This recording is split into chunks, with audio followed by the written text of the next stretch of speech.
Bismillahirrahmanirrahim. Assalamu alaikum. This is Mohammad Zahir and welcome to our YouTube channel Math Experts. Today we are going to discuss about an interesting area of engineering which is known as engineering mechanics or mechanics of solids, mechanics of materials, strength of materials or strength of materials, mechanics of deformable solids और structural mechanics. इसमें हम जो है basically discuss करेंगे कुछ specific areas को, जिसमें सबसे पहले हमारे पास जो है सेंट्रॉइड या सेंटर ऑफ ग्रेविटी है, उसके बाद हमारे पास है moment of inertia, after that हम देखेंगे स्ट्रेस एंड स्ट्रेन, उसके बाद हम shear force and bending moment देखेंगे कि हाउ वी कैन कैलकुलेट और draw the shear force and bending moment diagram of the determinate beams. Sure. उसके बाद हम देखेंगे stresses in beam, deflection in beams, column, torsion, और उसके बाद हम देखेंगे ट्रस एनालिसिस कि हमारे पास जो ट्रस होती हैं उसको हम किस तरह एनालाइज कर सकते हैं, उसमें डिफरेंट मेंबर्स की हम फोर्सेस किस तरह कैलकुलेट कर सकते हैं, और at the end we shall go through the analysis of retaining walls. Sure. तो सबसे पहले आज हम देखते हैं कि जो है सेंटर ऑफ ग्रेविटी या जिसको हम सीजी कहते हैं, ठीक है, ये क्या होता है, ठीक है, आल्सो नोन एज सेंट्रॉइड. अभी हम देखते हैं इन दोनों में डिफरेंस क्या है. तो अगर हम डेफिनेशन की बात करें कि सेंटर ऑफ ग्रेविटी क्या चीज है, ठीक है, तो कोई भी सॉलिड ऑब्जेक्ट जिसका मैस हो या वेट हो, ठीक है, तो हमारी जो अर्थ है हर उस तरह के ऑब्जेक्ट को जिसका मैस है या वेट है, ग्रेविटेशनल फोर्स की वजह से क्या करती है, उस बॉडी को जो अर्थ है वो अपने सेंटर की तरफ अट्रैक्ट करती है, ठीक है. तो किसी भी बॉडी के हर पॉइंट के ऊपर इस फोर्स का क्या होता है, एक इम्पैक्ट होता है, इफेक्ट होता है, मगर हर बॉडी के आउटसाइड या इनसाइड एक ऐसा पॉइंट होता है कि जिसके ऊपर उस बॉडी का जो है ना वो टोटल मैस या जो वेट है वो लाई कर रहा होता है, ठीक है. तो ऐसा पॉइंट, ठीक है, जिसके ऊपर उस बॉडी का जो टोटल वेट है या टोटल मैस है वो जो है ना वो इम्पैक्ट कर रहा हो, ठीक है, वो इफेक्ट कर रहा हो, ठीक है. तो ऐसे पॉइंट को हम क्या कहते हैं, सेंटर ऑफ ग्रेविटी कहते हैं या सीजी कहते हैं, ठीक है. तो अगर कोई प्लेन शेप है जिसका मैस नहीं है तो उसका जो सेंटर होगा उसे हम सेंट्रॉइड कहते हैं, ठीक है. तो यहाँ पे मैं एक छोटी सी एग्जांपल से बताना चाहूंगा कि जैसे ये मेरे पास एक रेक्टेंगल है, ठीक है, तो इसका कुछ स्पेसिफिक एरिया है, ठीक है. तो अब चूंकि इसका मैस नहीं है, राइट, तो इसका जो सेंटर होगा, यानी अगर इस टू डायमेंशनल शेप को मैं देखूं, इसका जो सेंटर है वो ऑलमोस्ट यहाँ कहीं होगा, ठीक है. तो इस पॉइंट को हम क्या कहेंगे, सेंट्रॉइड कहेंगे. अगर यही पॉइंट किसी सॉलिड ऑब्जेक्ट का हो, जैसे मेरे पास कोई सॉलिड मटेरियल है जिसका प्रॉपर कोई वेट है, मैस है, ठीक है, तो अब यही पॉइंट, ठीक है, अब इसको हम 3 डायमेंशन में कंसीडर करेंगे, यहाँ पे 2 डायमेंशन में है, ठीक है, क्योंकि ये प्लान है और ये स्पेस में है, ठीक है, ये एक्स भी है, वाई भी है, ठीक है, और जी भी है, हमारे पास थर्ड डायमेंशन भी है.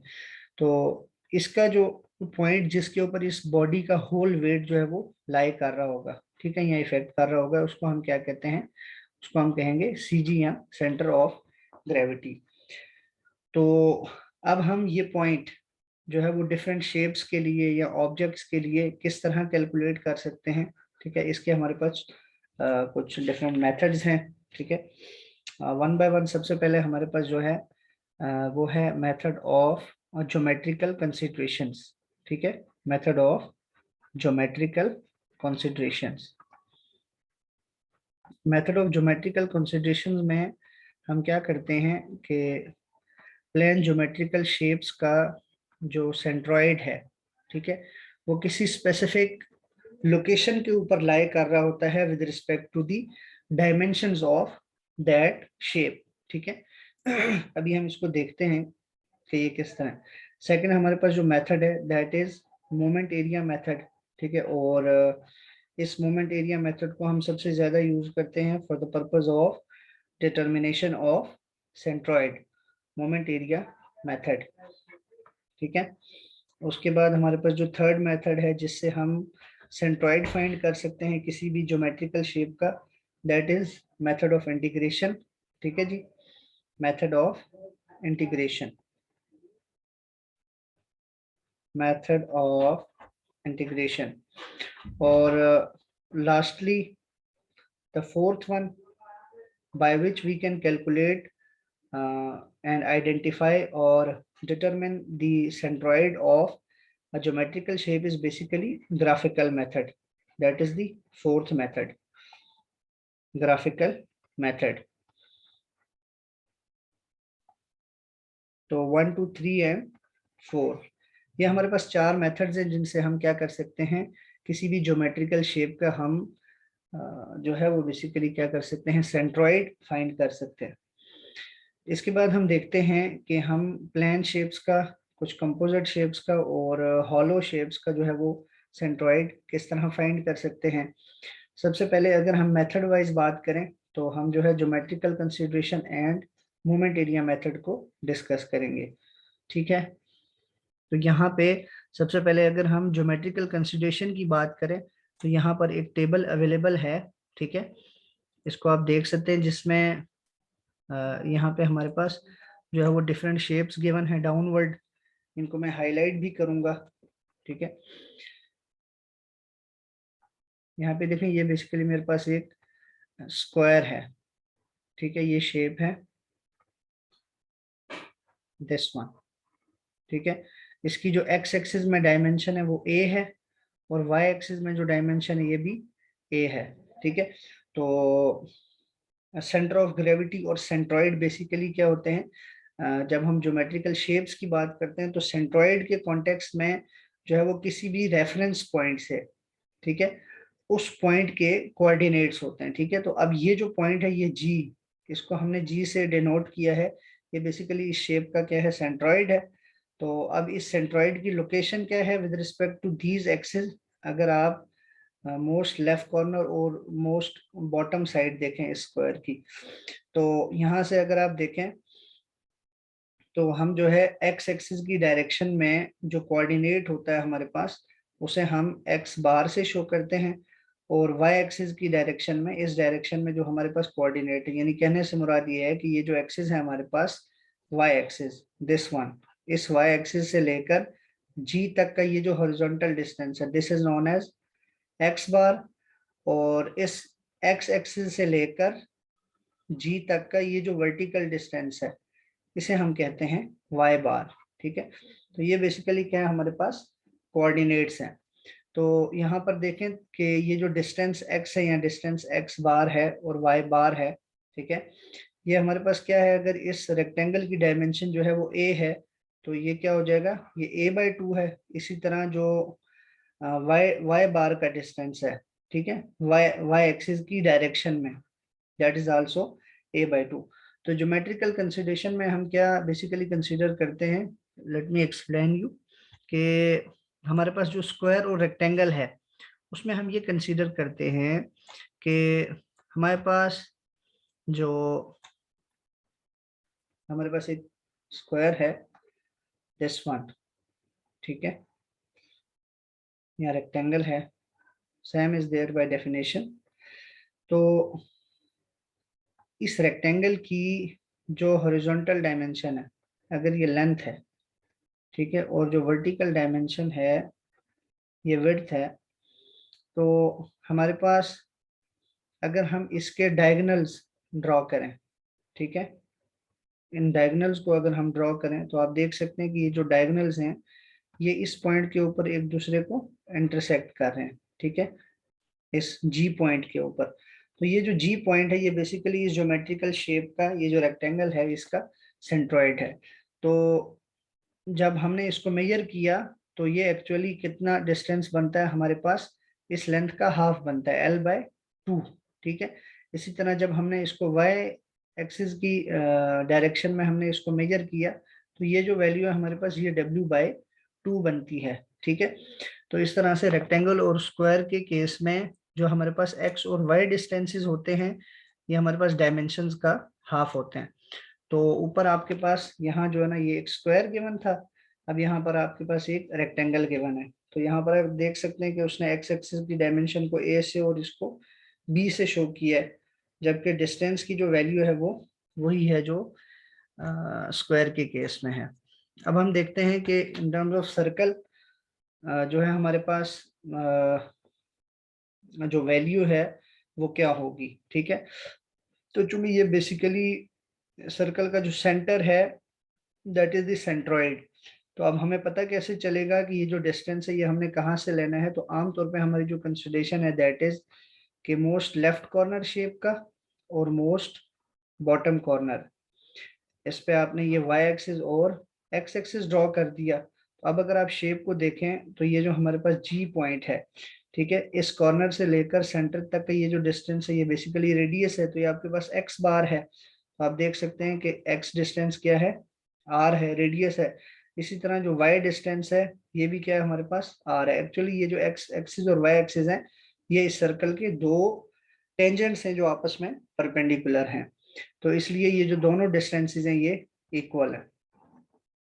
अच्छा, इसके बाद हमारे पास जो है सर्कल के बाद हमारे पास है सेमी सर्कल और half circle. In case of semi circle आप देख सकते हैं कि हमारे पास जो सेमी सर्कल है उसको हमने इस तरह से कट किया है कि हमारे पास जो एरिया वाइज सर्कल का हाफ है वो राइट साइड पे है, यानी y एक्सिस लेफ्ट पे है, ठीक है, y axis is basically along the diameter, ठीक है, और x एक्सिस इस तरह से है, ये y है, ये x एक्सिस है, ठीक है। तो यहाँ आप देख सकते हैं this one, this is the point where the whole weight of the body is considered to be acting if this is a solid shape or a solid body having mass. So ये हमारे पास जो x distance है ये हमारे पास है 4r/3π, ठीक है।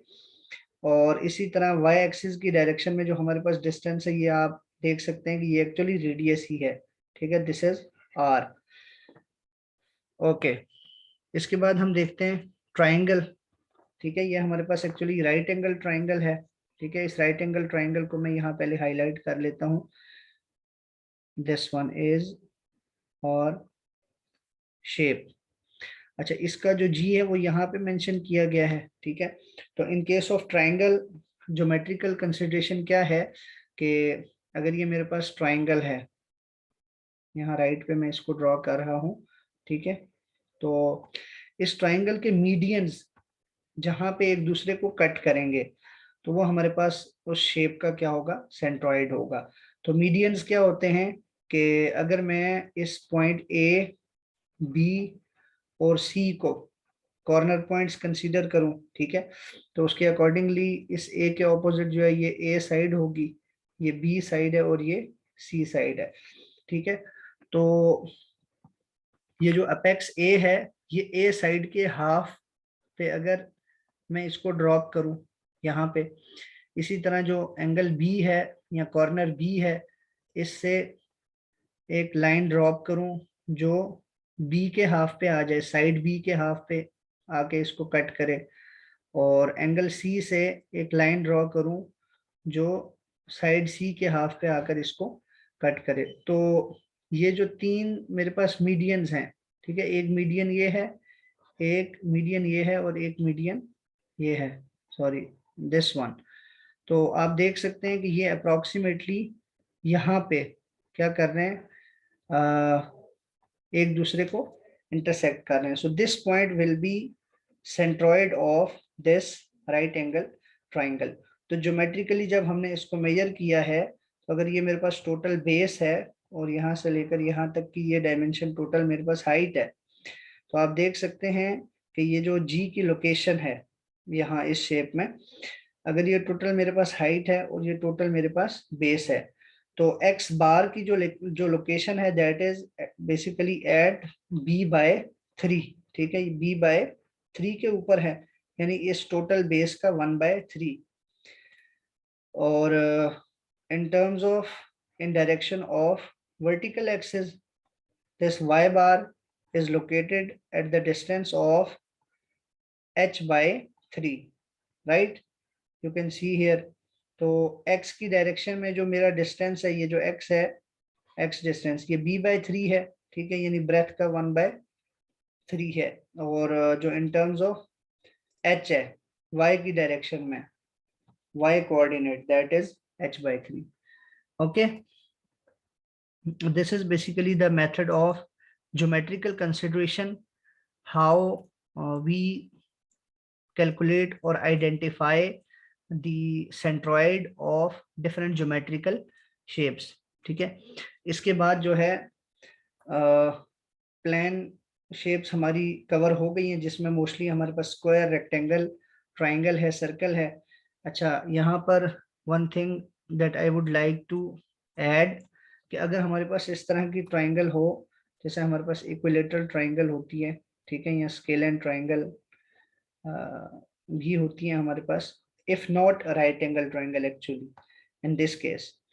तो अगर यहाँ मेरे पास ये टोटल बी है बेस, और ये मेरे पास जो डिस्टेंस है ये हाइट है, ठीक है, तो हम बेसिकली जब नेक्स्ट लेक्चर में हम कंपोजिट शेप्स का सेंट्रॉइड कैलकुलेट करने का मेथड सीखेंगे for composite and hollow shapes both, तो मैं आपको बताऊंगा कि what is basically the step wise procedure to calculate these distances if the dimension of a shape are given to you.